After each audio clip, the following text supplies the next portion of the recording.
How's it going, guys? It's your boy Kanji FPL and welcome back to the channel. On today's video, we're going to be cooking up a Gameweek 34 free hit. I am super excited for this one, so let's jump right into it. Welcome to the lab. This is where we're going to be cooking up our Gameweek 34 free hit. And I think in order to maximize the amount of points that we get during this double game week, the only way to do it would be to maximize the amount of fixtures. Now, I know that would mean that we're opening ourselves up to risk of singlers like Holland or Foden that could destroy us, but I think that's the best way to maximize our points. Looking at the teams that double, there are two teams that I trust above all else, and that's going to be Liverpool and Arsenal. So why don't we start by picking the three players that we want from these squads and then building our core from there, and then deciding the other fringe players that we want on the free hit. Let's first dive into Liverpool. So Liverpool have a double game week of Fulham and Everton, both away from home. Now Fulham have a very strong record at home, most notably beating Tottenham Hotspur 3-0, but in general Fulham definitely score goals at home. So in that fixture, I think you'd probably be wanting at least two Liverpool attackers. You can always trust Klopp teams to score goals, so I think two attackers make sense. Now, you could even consider a triple up. However, in the second fixture, Liverpool are playing Everton. Even though that's going to be the last Merseyside derby at Goodison Park, I think you would always back Liverpool to score goals. But the way that Sean Dyche likes to set up his teams, they're usually strong defensively, so you're probably going to be wishing you had a Liverpool defender. So if we're looking at the Liverpool options to bring in on free hit, I think Salah is an absolute lock. He's on penalties for the most attacking team in England, in fact all of Europe. Ramadan has come and gone. You can expect Salah to be back to his best, playing 90 minutes. And so Salah, I think, will be the #1 template captain option this week, and he's a lock on free hit. I think the second best Liverpool option is going to be Darwin Núñez, because you never know what you can get with this guy. You know, in the last double game week, he got an assist within like 20 minutes, and then he got subbed off early for an injury and then missed the second game. But the upside was huge for those that were there. If you were there, you remember it. And in my opinion, I think Darwin can absolutely smash this game. He can get a hat trick in any fixture, genuinely, but he just seems to dodge points most of the time. But the upside is there, and he averages more XGI non-penalty per 90 than Erling Haaland. So Darwin, in my opinion, is an absolute lock.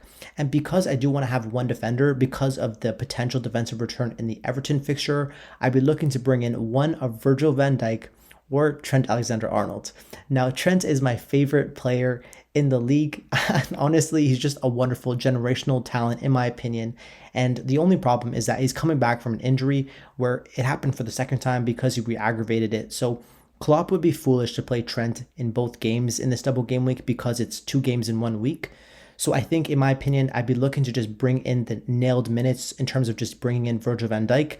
Now, Virgil van Dijk is no slouch. I just got to remind you, he's the #1 attacking aerial threat of any set pieces, whether corners or free kicks, unless they're trying to play it short. Now, Virgil also has open play attacking threat because his passing range is so strong, where he can just pass the ball in behind defenses for runners like Darwin, Diaz, or Salah.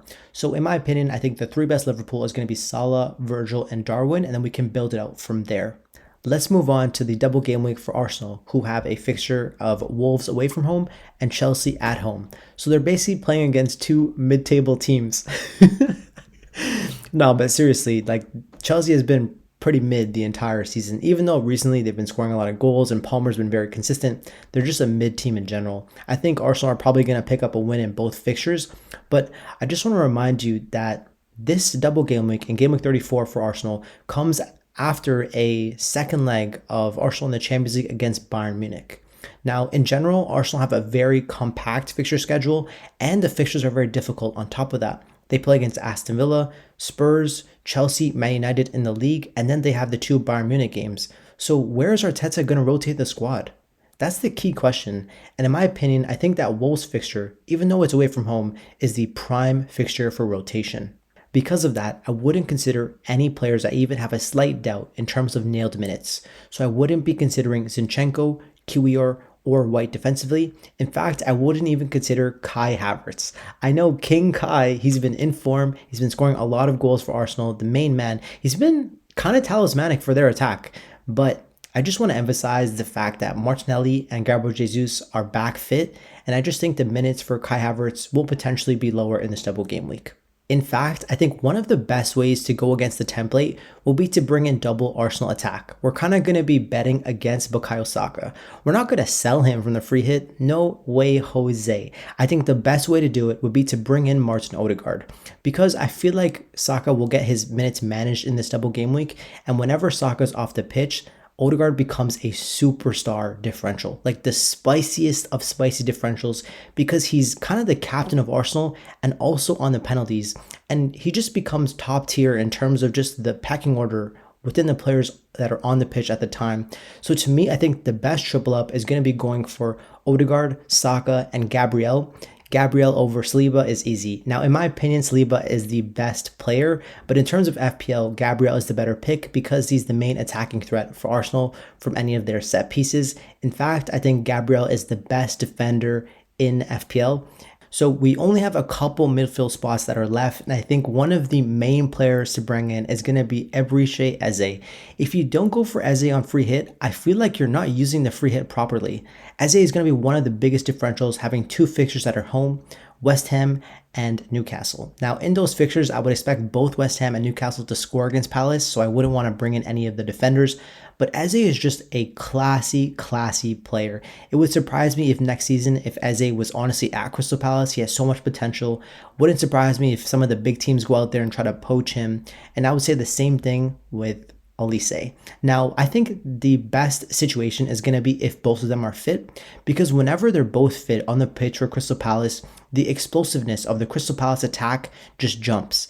However, if Olise is not fit, that means that Eze is 100% going to be on the penalties, whereas if they're both fit, you don't know who's going to be on the pens. So if they're both fit, I'd be bringing both of them into the squad. However, if only one of them is fit, I would still keep Eze in the squad, even though the ceiling of the points for Eze would be lower. I just feel like he'd have a higher floor because he'd be nailed on for penalties. If Olise is out, I'd be looking to bring in Hwang Hee-chan. He is so underrated. He's been very consistent this season on the penalties for Wolves. He's just coming back from an injury. He's hoping to make some minutes in Game Week 33, so I think he'll be ready for a double in Game Week 34. Moving on to the goalkeeper position, I think it's kind of just between Jose Sa and Pickford because I don't think we want to go for a Liverpool or Arsenal keeper because there are other assets to go for from those teams. The reason why I think Pickford is a lock is because he's the highest scoring keeper in FPL. He picks up a lot of saves. I mean, I know the Merseyside derbies are usually low scoring games, but you can always trust Liverpool to take some shots and he'd be making a lot of saves in those fixtures, even if he concedes.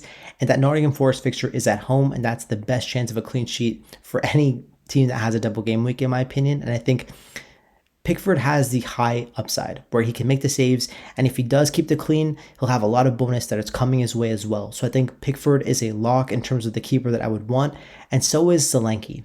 Obviously, Darwin is going to be the first striker, but Solanke on the pens for Bournemouth, it's just a lock to bring in. And the same thing has to be said about Ryan Ait-Nouri. Recently, he's been Wolves' best player. He's been averaging 0.5 XGI per 90, and he's a defender. So to me, he is an absolute lock to bring in.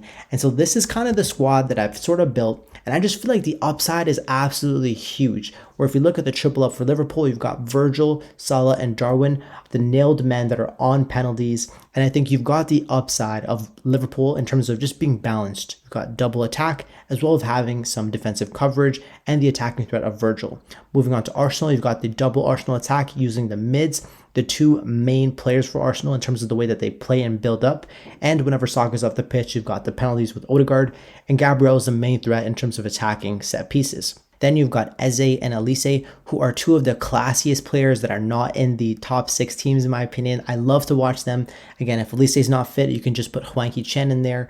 And Ait-Nouri and Pickford really just pick themselves. Ait-Nouri has very strong attacking threat, and Pickford is the highest scoring keeper in FPL.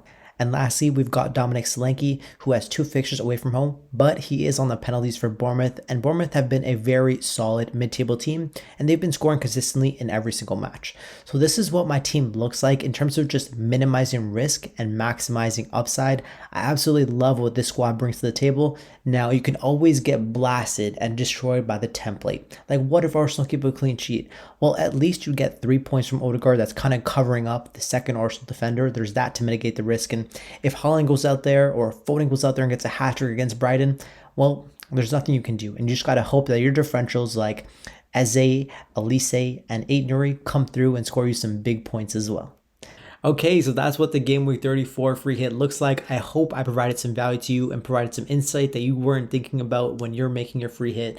And if I provided some value to you over the course of this video, please just drop a like, comment, and subscribe. And I'll see y'all again soon. Peace.